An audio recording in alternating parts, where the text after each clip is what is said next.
We're going to resume, and I've been asked to make this short because evidently the pressure to get a drink is more important. So we're gonna keep this one to about half an hour, and then food will hopefully arrive, but maybe not. I make no promises, and then we'll resume at any point. I just wanted to show something that I haven't mentioned that we also made improvements in, which is the dependency diagrams. Now the way that we started getting into this horrible business, because as you know, Visual Studio Ultimate has these kinds of things. It has the kind of draw a dependency diagram of all the projects in the solution kind of stuff. So we tried it on ReSharper, and ReSharper is something like 350, well maybe more, but at least 350 projects. It's like massive, and basically you could you basically had the projects, and then there was lines going from every project to every other project, and it was all messy. So we decided, we're going to build our own thing, whatever it takes, and that's the kind of thing that we came up with. It's actually it's been here in 8.0, but in 8.1 we did make some I guess mainly UI improvements, and the real important thing about this diagram, and just in case you're wondering what the hell this is just projects referencing each other. The width of the line here refers to the tightness of the coupling between the projects. So, for example, you have some lines which are thick, which means that there's lots of references, and then you have some lines which are dashed, like this one, which means that this, well, you've just seen the pop-up, so a reference that has no compile time usages. As you remember, ReSharper, it actually analyzes the references, and that's why we have these options of actually, optimizing references in the case of, finding unused references, getting rid of them. So that's what's being used here on this diagram. And in terms of performance, because this is all well and good until you've got like a couple hundred assemblies, and then it gets slow. So in terms of performance, 8.1 really improved on that. So if I start removing things, notice how smooth the rendering is, and the relayouting is kind of incremental, so I can keep removing, and it will sort of readjust itself. I guess that's the key thing I wanted to show, because obviously, I mean, the thing is that at the moment we're just showing dependencies between projects. Obviously, it's our goal to kind of drill down and get into the whole business of showing, dependencies between classes, and classes aggregating other classes and so on, without maybe delving into UML and all the rest of it, because that would be just sad. But at any rate, this is a tool that's available in ReSharper architecture. If you click View Project Dependencies, that basically generates the diagram you're looking at. At the moment, there's also a possibility of exporting it and comparing two different diagrams. So you can export it, then change something in the architecture, and then compare the two and see where the changes are. So I just wanted to mention it because it's another one of the improvements of 8.1. Now in this session, what I wanted to do, and it doesn't look like I'm going to get much time to do it, but I just wanted to address those issues that I mentioned earlier, that sometimes when I give talks, people come up to me and they say, well, you just generated something for an interface, but did you know that Visual Studio does exactly the same thing? And I'm like, in most cases, I'm like, no, it doesn't. It's a lot more, it's a lot more complicated, and it's a lot more powerful in a sense. So I guess this talk is kind of like an antagonistic talk in the sense that I want to basically show some of the things that how Visual Studio handles things as opposed to how ReSharper handles things. So I have I essentially have two copies of Visual Studio here, but this copy is not using ReSharper, so it's kind of like a basically a just a good old-fashioned editor, and we're going to, let me dig up some demo files that I have, and then we'll see how it goes. So the thing about Visual Studio, if you work with it straight away, is that in most cases, like if you use a type, like I'm using a collection of int here, there is no visual indication to tell me that this code is not all right. The only helper is this tiny little blue underline that I can only see if if I've got my cursor on the type. If I'm not there, then I'm not even going to know. The only hint is, oh, you know, this type is white and this type is green. Therefore, you know, something must be wrong, but there's no suggestion here. And yes, if I do navigate to it and if I do press the right shortcuts, then I do get a using statement. Whereas if you look at what happens with ReSharper in this regard, let's go to the exact same file. Numbers dot, wait a second. Oh, yes, not the same assembly, not the same project. The thing about ReSharper is you always know when something's about to go wrong. It's not like you have to compile to figure out that you know, things need to be fixed. And let me numbers.cs get to the exact same file as soon as it's all done loading and whatever.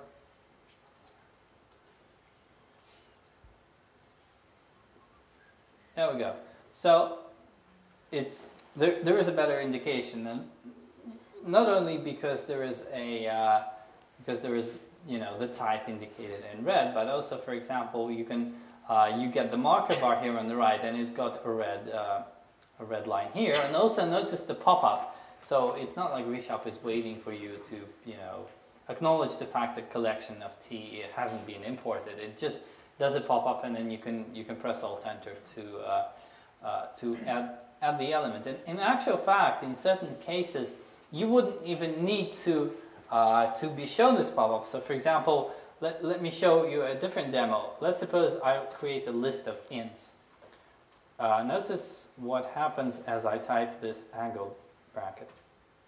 Ta-da! Can you see the using statement? It's been added automatically. I didn't even have to, you know, like press Alt-Enter or get any sorts of hints from ReSharper on to do it. The ReSharper just does it automatically. That saves a little bit of time. And similarly, you know, in the last session I showed you how you can import pasted types in XAML, but in actual fact, you know, if you look at the typical Visual Studio experience in that regard, so I've got a chunk of code and I want to copy it to a different file. So I Control-C it, I go to a different file, I Control-V it. This code is essentially totally broken because none of the types are imported.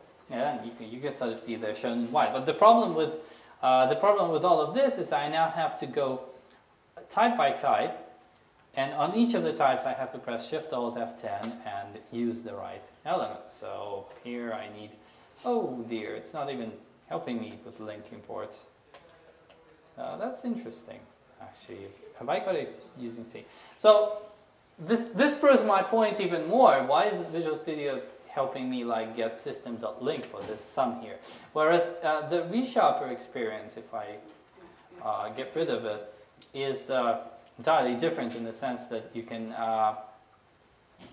grab a piece of code, you can copy it over, and as you paste it, ReSharper is saying, well, you know, you can certainly cancel this and import the elements one by one, or you can press Alt-Enter, in which case you get all the using statements up above. Not to mention the crazy fact that Visual Studio didn't give me some of those options. I have no idea why. I tried it previously and it worked better. So we can say that Visual Studio degrades its own capabilities, whereas ReSharper does not. Though that would be a very harsh thing to say.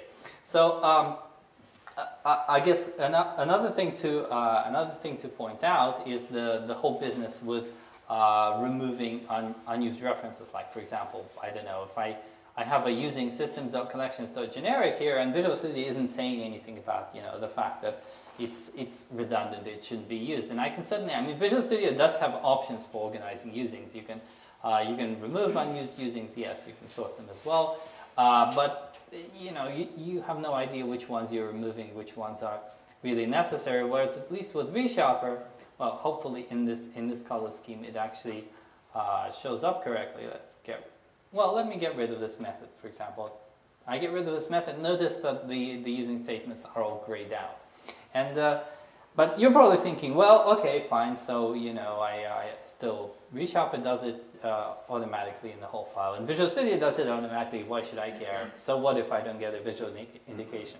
But in actual fact, one thing that we've introduced in ReSharper, I think it was version 7, is this fix and scope mechanic. And what this means is that in Visual Studio, yeah, I can remove unused statements for a single file, whereas with ReSharper, if I press Alt-Enter here, not only can I remove them in a single file, but I can also press the right arrow. And that lets me get rid of all unused directives in like a folder or a project or a solution. And this isn't just a mechanic that's used for removing unused references. It's used for all sorts of inspections. Like let's say you've got generated code where every single element is prefixed by some chunk of prefixed by some, I don't know, the full namespace, for example, and you want to get rid of it. In Visual Studio, it's always the same story. You will be going one by one through each of the statements and, you know, attempting to locate the every single one that where this can be removed. Whereas in Visual Studio, you can just grab like the whole solution and do it. What's more, these inspections, the ones that can be done automatically in ReSharper, they're actually grouped so that if you want to run like a huge chunk of these inspections on your file, folder, project, solution, whatever, then it's all available under something called code cleanup. So essentially code cleanup is like this big mechanism for doing lots of fixes at once. So removing redundant disqualifiers, removing redundant namespace prefixes, using automatic properties instead of you know, properties with backing fields if possible, etc., etc. And essentially these get turned into profiles, so you can have a set of settings for various languages where you would define what you actually want, including things like reformatting code. And then you can run this on a whatever element you've got selected in Solution Explorer. So for example, I could take a single project, for example, and well, let's not take a TypeScript project, let's do a WinForms. You can right-click, you can clean up code and perform a full cleanup. Essentially, ReSharper, it goes through all the files. As you can see, the using statement here has just been removed because it's redundant, and so have things been removed in other files as well. So that's another piece of convenience for compared to Visual Studio. Now, one thing I wanted to mention is navigation, and some of you might be wondering, well, why are you comparing navigation? Visual Studio doesn't really do that much there, but actually in Visual Studio 2013 there is this new option. I think it's Control-Shift semicolon, but I forget, so I navigate to. Essentially, you do get this kind of pop-up which lets you basically search for everything. So it searches the files and types, and as you kind of navigate, I think it used to show you a let's look for something else. Form, maybe. There we go. So as you navigate, you should be getting previews of whatever it is you're navigating towards. But Visual Studio kind of lumped the idea of search in the sense that it kind of decided that, you know, we're going to search for everything, like methods and classes and everything. And we agree. We think this is the right way to go. In actual fact, in ReSharper 8, that's what we did ourselves, in the sense that we introduced the go-to-everything mechanics. So now if you press Control-T, essentially you are searching for types and files and symbols and classes all at the same time. So if I type something like GTE, I would get maybe a class from a C# project, I would get something from a JavaScript function, and I would get a field from another C# project, for instance. But the thing is, ReSharper, it still gives you the option to search selectively. So if I press Control-T once again, I can now filter it to only the types. If I press Control-Shift-T, I can now filter it only to files or folders, for example. So in this regard, you get a lot more flexibility. And once again, let's not forget the navigation within a file. Let me dig up a particularly interesting file here. So alt backward is something that finds the elements only in the file that you're currently in. Whereas, you know, the typical navigation option here, like there's only one navigation option for pretty much everything that that you're doing. Well, actually, no, there isn't, because there is another navigation option, which is you search something in the Solution Explorer, which is I don't even want to try this, but let's try and perform a search. So yes, you can do things this way as well, but as you can see there, you do get quite a bit of noise. So there's no way of saying, you know, oh, we're searching for form and we're only doing it on methods, for example. I could also mention the fact that this search mechanic is actually far more powerful. So I could like type, I don't know, a filter. I want only the XAML files. I type star.xaml and I get all the XAML and, well, obviously XAML.cs files as well. Or I could, for example, say that I want to get to part2.xaml line 12. These kinds of things Visual Studio doesn't do, and ReSharper has lots of these little helper things right inside the search box, where you can say, for example, I want only like the private methods or whatever, and that way, once again, you just get to the thing that you're looking for, but you get there a bit faster, because yes, you can do like a full text search on practically everything. Another thing that Visual Studio does not, that ReSharper does, is taking care of naming, in the sense that, for example, it doesn't. Well, let me jump into the ReSharper supporting version, and well, let's do something like this. So, oh crap! Now it's trying to get the no. See, now all sorts of wonderful things come up, and let's use ID for something. Just wanted to stop complaining about the whole thing.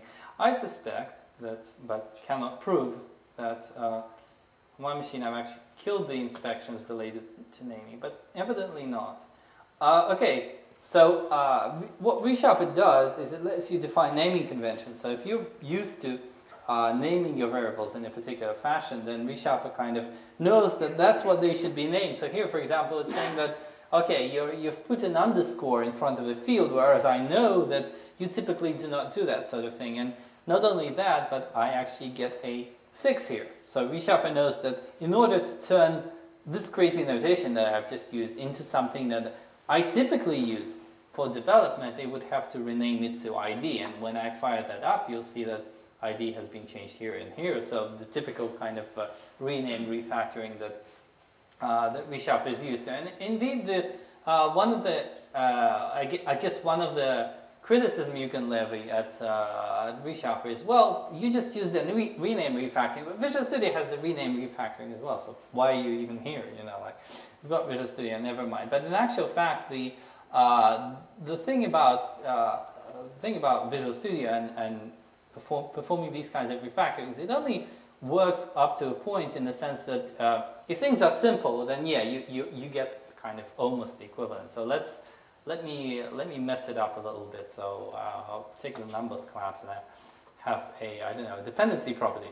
So let me hide this for a second.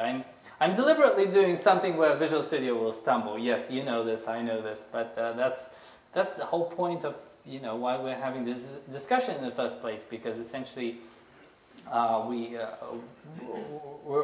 comparing things. So essentially, I've got something called my property, and I want to rename it. And if only I could, yeah, the Visual Studio type of renaming. So instead of my property, I change it to other property. That should work, right? And what happens here is Visual Studio basically, it does try to pick up the changes, not just in the property itself, but also, for example, like in comments. So it sees a comment where somebody's referring to my property and saying, well, okay, so you've got dependency property.register my property. Yes, I'll fix that for you. So let's hit apply. Okay, so essentially, the underlying property is still called my property, which is creepy, because it should be called like other property, and Visual Studio didn't bother. So let's see how ReSharper handles that. So same file, I'll actually give it a better name this time.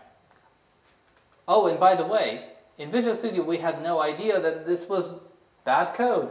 Here we do. So let me cheat. What can you do? Dependency object, maybe. Yes. Another thing. Like if you reference something that's you don't have an assembly reference for, then ReSharper once again jumps in. So get used to all the fun. But anyways, I'm going to do this once again. Prop dp. Let's go with foo this time, so it's more clear. And on the class is numbers. So same idea. I'm in ReSharper. I want to rename this property foo to something else. I'm going to rename it to bar. And yes, you will notice that ReSharper also does do a search through the comments and all the rest of it, and it does find the dependency property.register. But in addition to that, notice this part. This is critical. So ReSharper knows that bar and bar property are related. It knows that they are effectively, a static definition plus a get-set projection. So when you perform these kinds of renames, I guess what I'm trying to illustrate is that you can generate in basic C#, never mind XAML, never mind WPF and the rest of it. You can generate lots of these cases where, for example, you're I don't know. Like the same thing works for example, method, in the sense that Visual Studio has extract method too. Yeah, up to a certain point, they work in almost identical fashion. At some point, you'll get some lambda or some horrible construct, horrible functional construct in your code. You try to extract that. Visual Studio can just give you utterly broken code, whereas here it does not. Now, strictly speaking, the example I've just shown does not give you like totally broken code. It's just a bit weird that the underlying static hasn't been renamed, but not critical. Yeah, one thing I mentioned is this whole business of being able to actually tell when you've got an error, in the sense that we created the dependency property. We had no idea the get value and set value were meaningless for the class. In actual fact, the typical Visual Studio experience is you don't know an error until you compile. That's how things go. So yes, you press F6, you build it, and then suddenly you realize that you have, it could be 5 errors, it could be 500, whatever. The point is that Visual Studio is pretty much, that's its mode of operation. In actual fact, what's funny is if you work with F#, that's not exactly the case, because what F# does is it runs its own compiler in the background and takes its output and then uses it as highlightings, which is by itself crazy. But anyways, one thing that we have is this idea of solution-wide analysis. So essentially, and this is an additional option that you can sort of turn off, and it will consume a bit more resources. But what it does is it continuously analyzes and aggregates the analyses on the whole solution.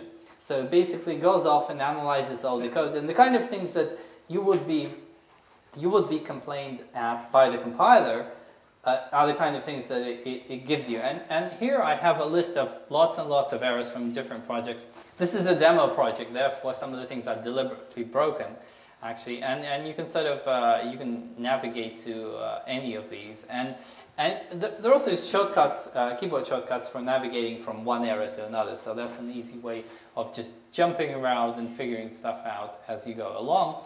And well, it's once again something that's a lot more predictive, in the sense that you make a tiny error, you know about it straight away. You don't have to go off and compile the whole project and deal with the problem then, because you know about it straight away. In actual fact, I was surprised that some of the errors that Visual Studio, well, not errors. There is code that you can compile that will cause you serious problems, but the compiler will not complain about it, whereas ReSharper would. Like, for example, recursive templates. You can in C# you can have generic recursive definitions where like one generic taps into another, and you can write like 3 lines of code and generate a 5 megabyte assembly, for example, and these kinds of things that the Visual Studio compiler doesn't care about it. It will compile its valid code, why not? But ReSharper will actually say, well, you know, by the way, this is a recursive definition, so go ahead and compile it, but, you know, who knows what will happen. So in a sense, it's kind of even a bit more powerful, shall we say, than what we could have with just an ordinary compiler. So I guess I could go on and on forever. I've already showed you the mnemonic stuff. Actually, truth be told, the mnemonics could actually be generated for Visual Studio rather than ReSharper's live templates. So the question is, well, why not do we have live templates? Well, let me show you that. Because essentially, Visual Studio has its own snippets mechanism. A snippet is basically, you know, a chunk of code that you can insert into your a chunk of code that you can insert. For example, the dependency properties that we did. That's the prop DP. That's a Visual Studio thing. Well, actually, funny enough, it doesn't show, but then it expands. The thing about these is that typically, when you unroll this chunk of code, you cannot define any executable code within the snippet. So, for example, here, the owner class could have been inferred from the fact that the class is called person, but it's not, because we cannot analyze code during the expansion of Visual Studio snippets. With ReSharper, that's actually possible, and the way that it's possible is thanks to the use of macros. So let me show you briefly what kind of macros there are. If you go into Template Explorer and we, well, let's actually select just make a new template. Actually, there's three types of templates. There's file templates for generating one or many files, like whole files for your solution. There's surround templates, like surround a chunk of code with existing code, and then there is just ordinary, you know, ordinary insertion of code into the construct. And let me just define a placeholder here. Now, the thing about a placeholder such as foo is that instead of just defining foo to be something or other, I can choose a macro for it. And the macro is essentially, it's a chunk of compiled C# code that can exist either, well, these exist in ReSharper itself, but you can also write a plugin that executes something. So for example, here you can take the clipboard content. And when you unroll the template, you can say that at each location where foo is used, you can take the contents of the clipboard and put it right into the file. Or you can take a date in a particular format, or you can have, I don't know, a predefined file header that you might have. You can generate a new GUID and insert it right into your template, or practically anything else that you yourself write, because with the ReSharper SDK, you can just write your own macro. So for example, I don't know, if you want the current date and time to be inserted when you unroll the template, then you can do that. You can do practically anything. I've seen people do some really crazy things, like, you know, browsing the file system and generating some code from that. So that's I guess, once again, an attempt to answer the question, why ReSharper? Why can't we just stick with what Visual Studio has got? And I could sort of go on and on about the different, you know, the different aspects where Visual Studio provides something that it would appear initially as though ReSharper provides. But then again, you know, Visual Studio may give you like 6 refactorings, we give you over 100. So at some point the differences become quite significant. And also it's important to note that in Visual Studio, when it has a feature like a refactoring, it's typically like all over the place. In ReSharper, everything is grouped. So for example, navigation is a single menu, navigate to. You open it up and it's context sensitive. So at each point, it will only give you the options that are applicable to this particular location. You can sort of see a list and you can pick one of them. The same for refactorings, like I call it refactoring on a class. I get one set of elements. I call it refactoring on a property. I get a slightly smaller set of elements. And once again, code generation. I guess I would be comparing code generation to Visual Studio, but then again, that's in many ways a bit unfair. And remember, at the previous talk, I mentioned that ReSharper doesn't just care about general things like implementing an interface. It actually cares about the specifics, like what kind of interface you're implementing. So iNotify property change is probably the best example of how that works in practice, because it's just an interface, and Visual Studio could implement that interface as well. However, if I complete it here, and notice, by the way, once again, the automatic inclusion of a using statement. We didn't have the using statement for that. If I press Alt Enter here, not only can I implement members, which would be easy, there's only one event there, there's nothing to implement, but ReSharper knows specifically that this iNotify property change interface is special. And so when I implement it this way, lots of things happen. I'm going to add annotations, and then I'll explain what on earth all of this is. Essentially, ReSharper knows that not only do you need the event itself, but you might also want to have an invocation method for that event. And the reason why this is relevant is not just so that you can generate a nice chunk of code. It is so that after you've generated it, other elements of your class can now start using it. So for example, here I have an ordinary string name that, you know, it's an ordinary property. But now that I have this implementation of the interface, I can press Alt Enter and I can actually start using this different notation, the one with change notification. So I press Alt Enter, I choose this option, and now my property has been rewritten. So essentially, ReSharper has expert knowledge on what exactly onProperty changed is, how a property should be rewritten to take advantage of that. And if you were to do it any other way, like for example, I could go into the generate menu and generate properties, and I could choose a property for ID, for example. Once again, I get a checkbox. It knows that this class implements iNotify property change. So if I check this checkbox and I press finish, then I get the ID wrapper. Incidentally, another thing that I kind of remembered, which is also something that's not available in Visual Studio, is generative completion. So let's take a look at that. I'm not jumping back to ordinary Visual Studio now, because there is nothing of equivalence. So essentially, the idea is that okay, we can certainly use the generate menu to define a constructor. So you bring up the generate menu, define a constructor, choose which properties or fields you want to initialize, and then press finish. That works. It's no big deal. But you can be even faster than that, and sometimes ReSharper actually tries to give you even more speed through these generate menus. So for example, for constructors, if you type ctor, you will see that there is 3 different elements here: ctor f, fp, and p. F refers to fields and p refers to properties. So these are generative templates. They're like live templates, but they actually look at your class and they say, well, okay, if you want a constructor that generates initialization for the fields and the properties, simply type ctor fp and press tab, and there you go. And once again, you know, it doesn't save you that much time, but it does save you time, because then, you know, if I want to generate only the field initialization, I would just do ctor f, for example, press tab, and I get just the fields without the property. And this idea of generative completion is actually kind of in many places. So in, I don't know, if you were in, I don't know, JavaScript, for example, let me dig up a particularly, let's have a CSS file.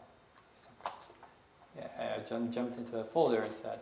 All right, so if you were here somewhere and you wanted to define, I don't know, the width of something, then in addition to just being able to type the width, there's also a possibility of using one of these 2 templates. One is called length, and the other is called percentage. So what would happen if I expand length? Well, I essentially get the input for the length that I want, like 22, but when I press tab, I get a completion list for the measurement units that can actually be used to measure an element in CSS.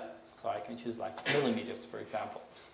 So this kind of completion is, I guess, it's like everywhere. Like for example, let's say I have a field called ID, but now I want a wrapping property around that field. All I have to do is type ID with a capital I, and notice the top 2 options here. The top 2 options are to get either a read-only property or a property with a get in the set. I press tab, and I automatically get a wrapper around the ID property. So that's once again something that gives you a lot more speed when you need to quickly do quickly perform this type of operation.